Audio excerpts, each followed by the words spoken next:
ஜமாத் சார்பாக இந்த சலஃப் கூட்டத்தில் இருக்கிற அப்பாஸ் அலி என்பவருக்கு விவாத அழைப்பு கொடுக்கப்பட்டிருக்கிறது. ஏன்னா மக்கள் அவ்வளவு குழப்புறாங்க. ஒரு டேஞ்சரான கொள்கையா இருக்கிறது. நாம் ஒன்றை பேசினால் அதை திரித்து அவதூறாய், பச்சை அவதூறாய் அதை முகநூலில் எழுதுகிறார்கள். இவர்களுக்கெல்லாம் சரியான பதிலடி கொடுக்க வேண்டும் என்பதற்காக அப்பாஸ் அலி அவர்களை விவாதத்திற்கு ஜமாத் சார்பாக அழைப்பு கொடுத்திருக்கிறோம். கொடுத்த உடனே அவரு உம்ராவிற்கு போய்விட்டார். எந்த தகவலும் சொல்லல. போயிட்டு ரமலானுக்கு பிறகு அவர் விவாதத்திற்கு வருவார் என்று எதிர்பார்க்கிறோம். ஏன்னா இந்த மாதிரி உளறிக்கிட்டு இருக்கிற காரைக்காலை சார்ந்து, தென்காசியை சார்ந்து, திண்டுக்கலை சார்ந்து சலப்பு கூட்டத்தை விவாதத்துக்கு வாண்டு கூப்பிட்டா வர மறுக்கிறான். முகநூல்ல அல்லாஹ் உனக்கு நேர்வழி கொடுக்கணும்னு கமெண்ட் போடுறான். சரி, அந்த நேர்வழியை நீ விவாதத்துக்கு வந்து கொடுத்துட்டு போ.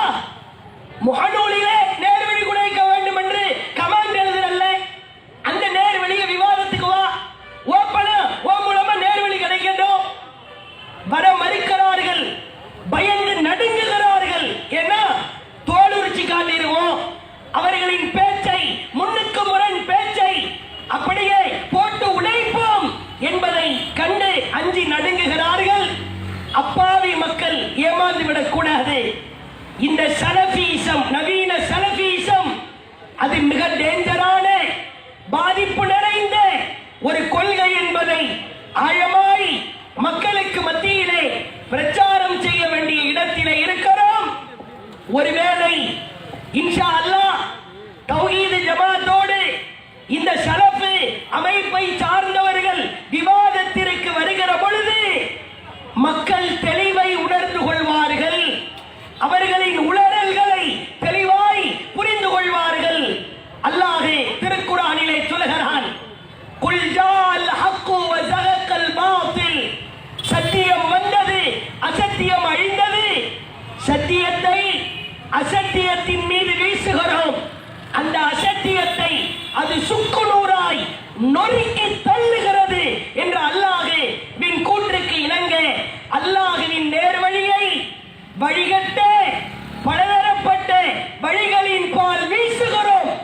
அப்படிப்பட்ட வழிகட்ட பாதைகளை அல்லாஹ்வின் நேர்வழி சுக்குநூறாய் உடைத்து தள்ளும் என்பதில் எல் முனையளவிற்கு கூட சந்தேகம் இல்லை. வழிகட்ட நவீன சலஃபி கொள்கையில் இருந்தும் அவர்கள் சார்ந்த நபர்களில் இருந்தும் பாதுகாப்போடு எச்சரிக்கையோடு இருந்து கொள்வோம் என்று கேட்டு ஜஸாக்குமுல்லாஹு கைரா வ ஆகிரு தஅவானா அனில் ஹம்துலில்லாஹி ரப்பில் ஆலமீன். அஸ்ஸலாமு அலைக்கும்.